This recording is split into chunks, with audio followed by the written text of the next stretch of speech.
Well, Dave, congratulations. Biggest win of the season so far. People will point out it was against 10 men, but it's not always that straightforward, is it? No, especially, I suppose, so early in the game. Whatever game plan we may have had against 11 and they might have had against 11 goes out the window a little bit, so you need a little bit of adjusting. There's then, I suppose, especially when you've scored the first goal, overcoming the thought around the stadium that it's going to be easy against 10 men and you want to be overly ambitious. That we knew, even regardless with 11, a big threat of theirs is on the counter. So as daft as it sounds, it certainly was an advantage for them going down to 10, but it meant they were going to be deeper and meant that we were going to be higher up the pitch, which left space in behind, which they looked to exploit and are good at doing. So we got our rewards at the back end of the game by moving the ball. I'd like to certainly first off to be a little bit more forward thinking in terms of our passes, but I understand why the players were safe. We managed to get that into a half time, and I thought second half we were better and created more opportunities while still being secure.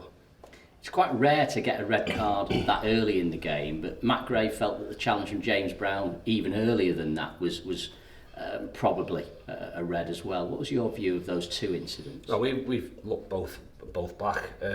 Brownie's challenge is a yellow. It's on the floor, it's on the lad's foot.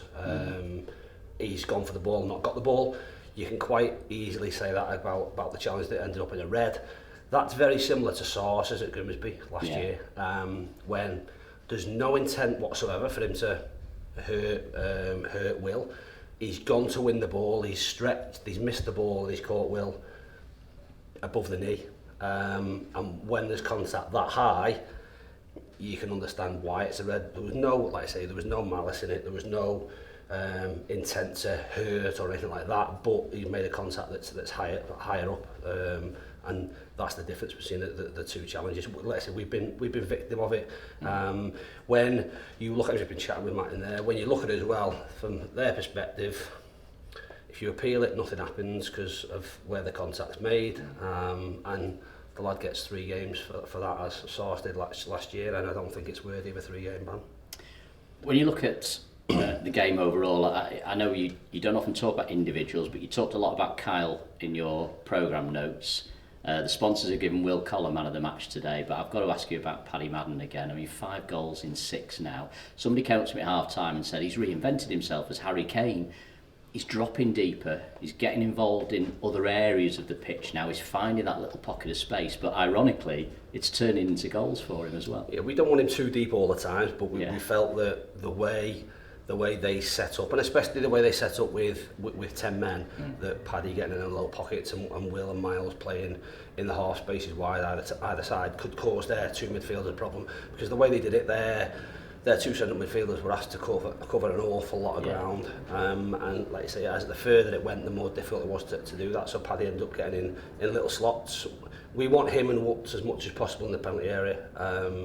I don't really need to see their brilliant link-up play. I see it regardless, but I want them where they can do the most damage, and where they do the most damage is in the penalty area. That's where most of our goals and most goals are scored from.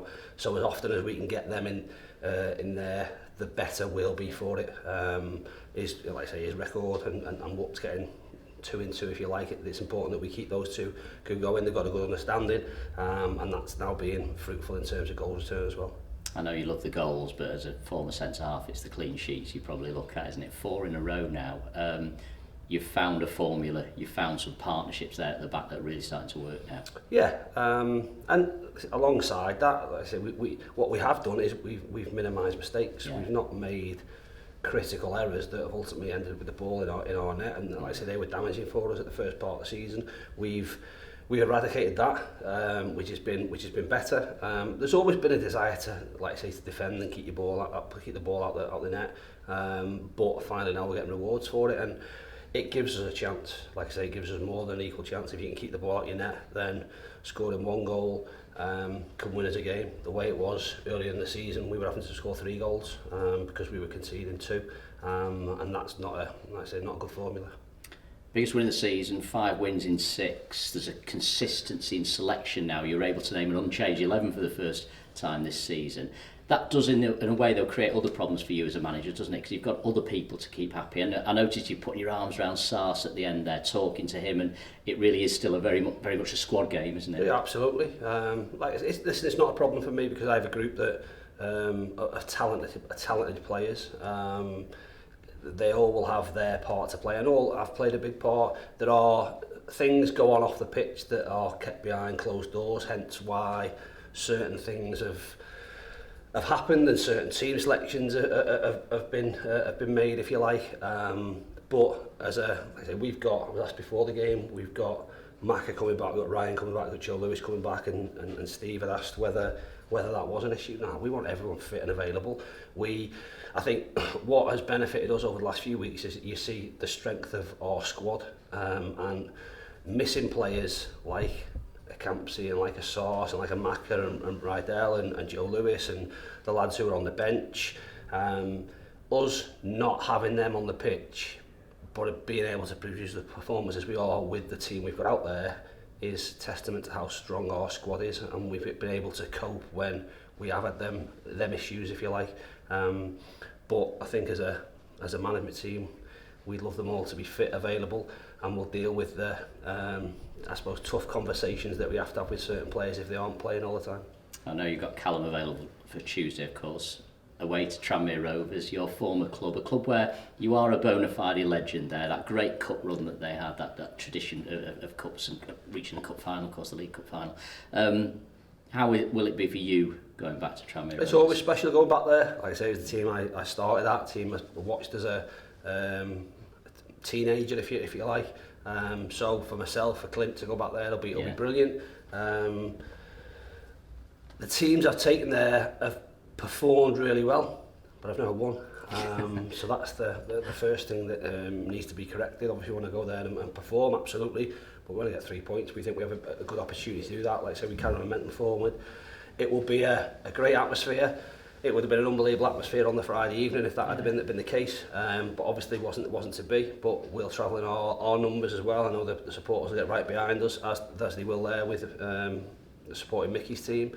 But yeah, an occasion that you always look forward to, a fixture you always looked at or were always looking for in terms of when we went there, especially being so close to home. But ultimately another game, the next game for us, the most important one, and one that hopefully we can get 3 points. Well, that's true. You, me and Clint don't have far to travel home, do we? It's going to be a good one. Absolutely. Fantastic. Well, listen, well done today. Thanks for your time. Appreciate it. Congratulations. Cheers. Thank you. Cheers.